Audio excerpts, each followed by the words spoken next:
मी BSNLची सगळा ग्रुप घेऊन आलेलो आहे। काल एक ग्रुप आला होता, आज पण एक ग्रुप आलेला आहे।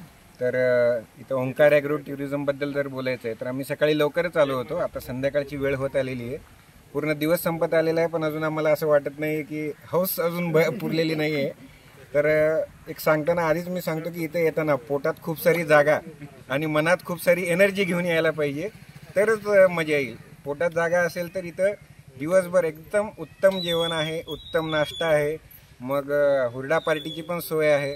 दिवसभर आपल्याला एकदम फुल टमी राहील आपली। आणि एनर्जीबद्दल बोलायचं तर आपल्याला खेळायला किंवा एन्जॉय करायला प्रत्येक एज ग्रुपसाठी इथे स्कोप आहे। लहान मुलांसाठी आहे, इवन सिनियर सिटीजनपर्यंत प्रत्येकासाठी काही ना काही आहे।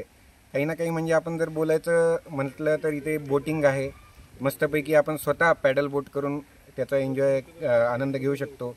ग्राउंड आहे, क्रिकेट खेळू शकतो, व्हॉलीबॉल खेळू शकतो, बॅडमिंटन खेळू शकतो।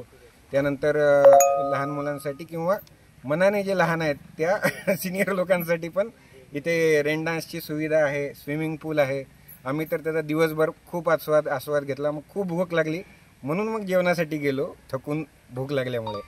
तर त्यानंतर एकदम जेवण पण स्वादिष्ट जेवण आहे इथे। मग त्यानंतर झोके वगैरे बांधलेली आहेत, आरामशीर झाडाखाली बसण्यासाठी व्यवस्था आहे। एकदम दिवसभर फुल टाइमपास होईल, फुल एन्जॉयमेंट होईल अशी जागा आहे प्रत्येकासाठी। ऑफिसचा ग्रुप असू द्या, फॅमिली असू द्या किंवा अजून काही रिलेटिव्स असू द्या, तसंही फुल डेचा प्लॅन करून इथं नक्कीच येऊ शकतात। धन्यवाद।